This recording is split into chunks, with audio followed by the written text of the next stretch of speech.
Dana, just a quick 97 questions from me. Yeah. Hey, we had a positive test this week. We haven't seen that, but it was a little different this time because it was a fighter that fought here 3 weeks ago. So I'm curious, did that trigger any kind of added protocol or anything different that had to be done? It's going to happen. If you look at how many fights we've been pulling off with how many fighters, very few people, including my staff, everybody have tested positive. So people are going to test positive. Yeah. We said that day one. It's going to happen. I think the question was because he fought here a couple weeks ago. Obviously, he would have been negative at the time or wouldn't have been able to fight. But does that make you do anything different, or there added steps? It means he went somewhere in between then and now, and he picked it up. Fair enough. Fight Island is now all official. The fights are official. Curious, if we were into a situation like this in Fight Island, are there late replacements available? Is there a way to have people switch out there? No. No. We're making sure that everybody that goes over to Fight Island is negative. We're going to make sure everybody's tested and tested and tested and tested. Nice. When do the fighters start getting to Fight Island? I'm curious, is it just a typical like Tuesday arrival for a Saturday fight, or do they got to get there sooner? What's the plan? Off the top of my head, I don't even know. I'm doing a bunch of traveling the next few weeks too, so I'm going on like the 5th. I'll get there the 5th, and I don't know what they have planned. The team has that all mapped out when everybody will get there and how that's all going to go.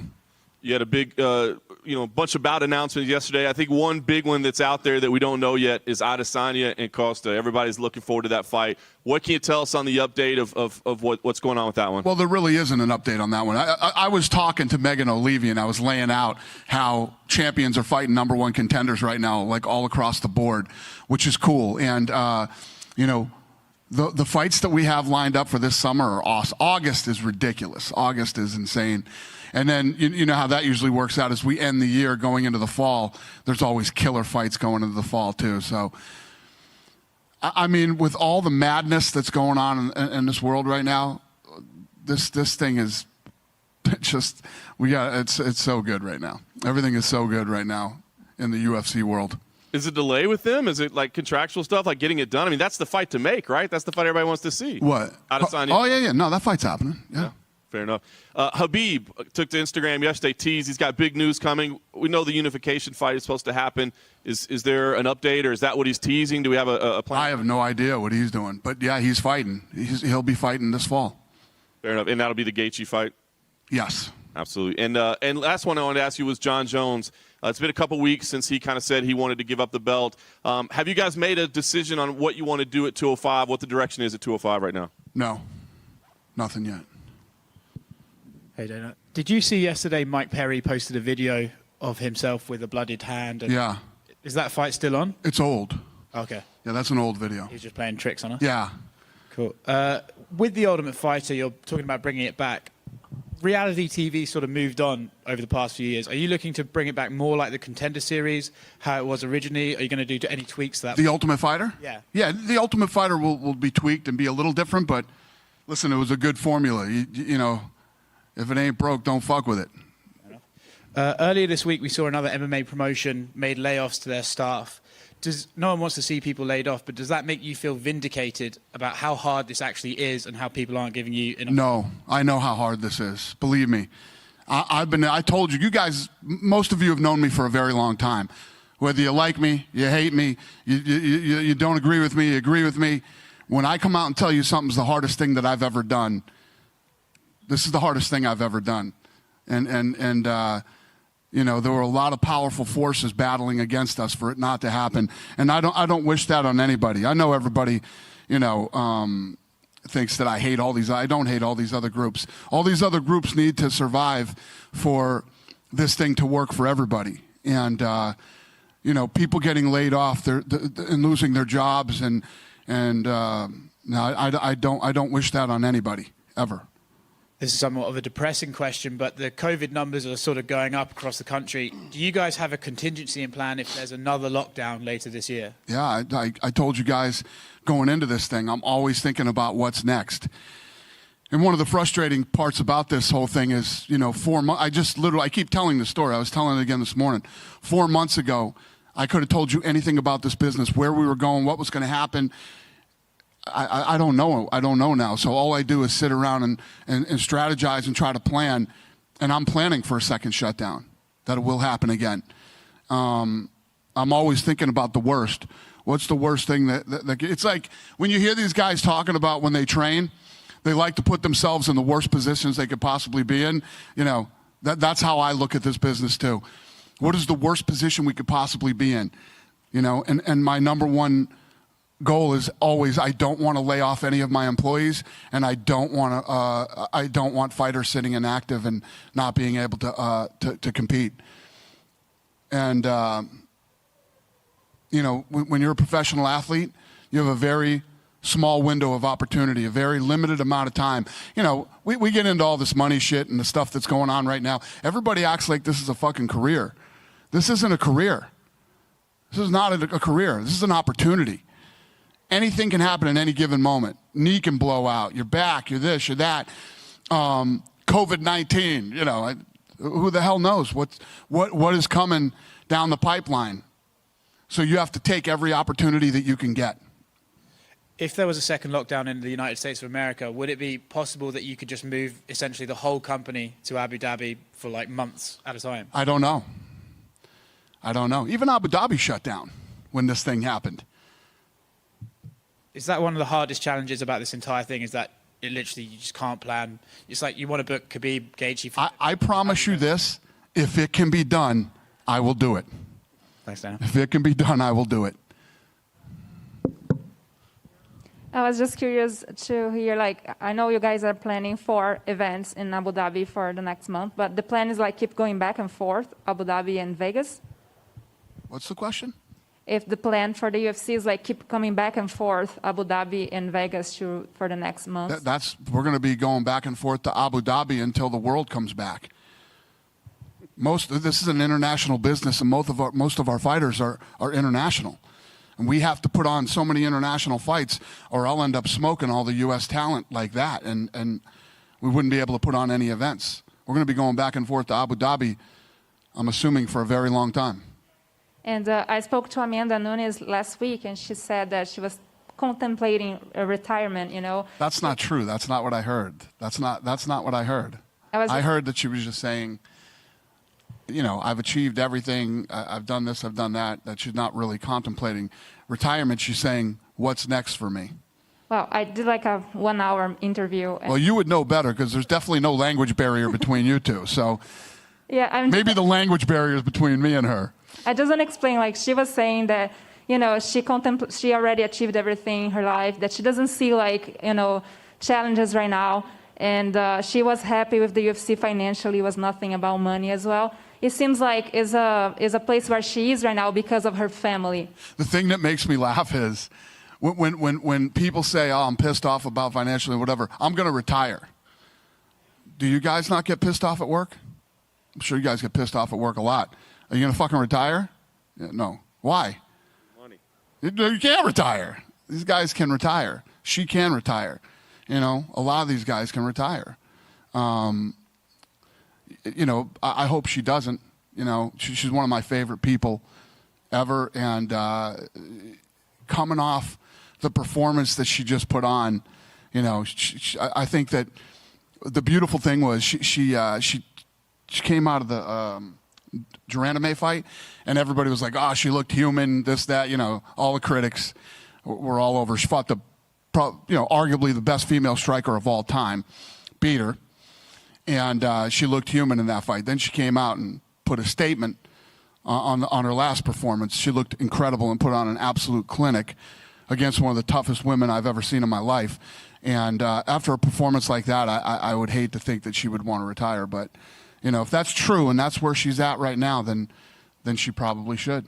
I was just curious to see, like, if you talk to her and if you are planning on talking to her soon. Yeah. I love that girl. I'm sure we'll talk about it and we'll see what's up. I'm just going to give her some time. You know, they're having a baby, and you know, she's got a lot of cool things going on in her life. I think she's at the point now. You know, she's got a lot of money, and she's probably starting to enjoy herself. And you know, everything changes when you got a lot of money. And I just have some questions about the Brazilians fighting next month in the Fight Island. You know, starting with Jose Aldo, that is going to face Peter Yan, you know, for the bout. What do you think about that fight? You know, and Jose Aldo fighting for the title. For Brazil, it's a huge thing, but a lot of people were also criticizing because he's coming from a loss. What's the question? Just, There's three things at play here. I don't hear well. You have a mask on and an accent. All three of those are disaster I'll for try me. like this. So, can you talk about Jose Aldo and Peter Yan fighting for the bantamweight title? You know, a lot of people were criticizing Aldo because he's coming from a loss. Yeah. Well, I mean, I've pretty much said a million times how I feel about that. A lot of people thought he won the fight. Jose Aldo's one of the tough. That's the kid that Cejudo wanted. Cejudo, that he was next in line for the title shot. How do we go back now and tell him Cejudo retired? So you don't get the fight. And if people disagree with that fight, my point of view on that. Don't watch it. Don't watch the fight if you don't like it. Aldo's been around forever. The guy's a warrior. And to say that Aldo doesn't deserve anything is ridiculous. What does it represent to him, though, if he gets, a second belt at this point in his career? What does that mean to him?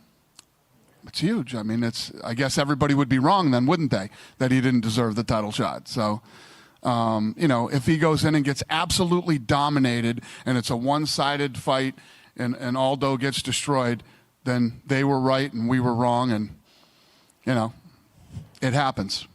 We also have Gilbert Burns fighting for the title against Kamaru Usman. What do you expect from the fight? I expect that fight to listen. I've become an Usman fan. You guys remember when Usman came out and gave that was 30% tonight or whatever percentage he said, and I went off on him that night. Ever since that night, the guy's been an absolute stud. The Colby Covington Usman fight is one of the best fights of the year, Gilbert Burns is a well-rounded savage, and this guy wants this fight so bad. I love guys with Gilbert Burns' attitude. Going in against a guy like Usman, I think the fight's going to be incredible. I think it's going to be an incredible main event, and I'm looking very forward to it. My last one is Davison Figueiredo against Benavidez, like a rematch that, the first time he didn't make weight. Are anything in place to make sure that he's going to weight this time? I mean, there's only so much we can do to make sure that somebody's coming in on what we weigh them. We stay on top of them. We make sure that if they need help, they're connected with the UFC Performance Institute and getting help from them. If they need help with food, we got Trifecta. We have all these things in place that can help these guys, but they have to want to help themselves and they have to work with us. And the only thing to do in this position was to make this fight again. And Benavidez is another guy who's a great guy, has been around forever. The decision was to do the fight again. And so hopefully everything goes right this time. Thank you. Thank you. Any other questions?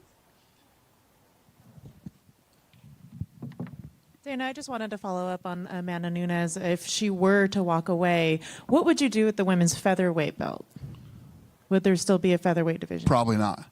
What about for bantamweight? What kind of timeline? Yeah, that one will give still be her? there. What kind of time? I literally just told the guys the other day to build that division. Let's get it. Start signing girls. Let's start building that division. And now my girl's talking about retirement. So apparently we got to get on the same page and figure this thing out. How long would you give Amanda to work things out before you decided to? She can do whatever she wants to do. She's the queen. She can do whatever she wants. She's got nothing. She's having like I just said, she's having a baby. She's got all these great things going on in her life right now, personally. And professionally, she's done anything that I've ever asked her to do. I mean, to go from, Ronda Rousey to her, it's actually been a joy working with the women in that division, I haven't always seen eye to eye with Holly Holm's people, but Holly Holm is one of the nicest human beings on planet Earth. So dealing with that division has been awesome.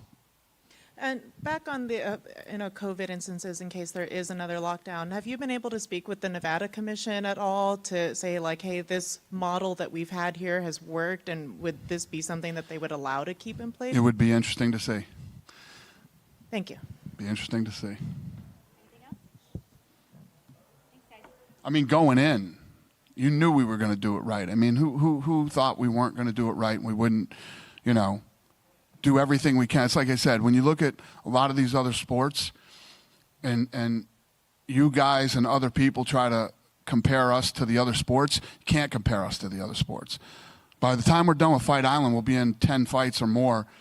These guys haven't even put on a game yet. You know, look at how safe it's been done. I know at first, a lot of people were scared and a lot of things. Do you guys feel scared coming to these things anymore? Do you feel like you're ever, you know, and the athletes, our employees, everybody, we take care of our people.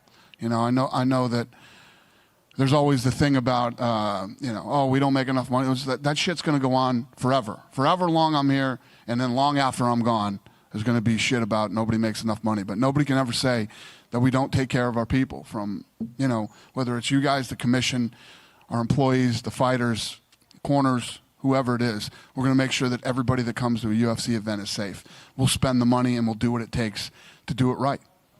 So my point to saying that was, you know, I don't think they didn't think we would do it right the first time, but hopefully if this thing goes down again, they know that we can do this and we will do it right. If not, plan B, which I don't have yet.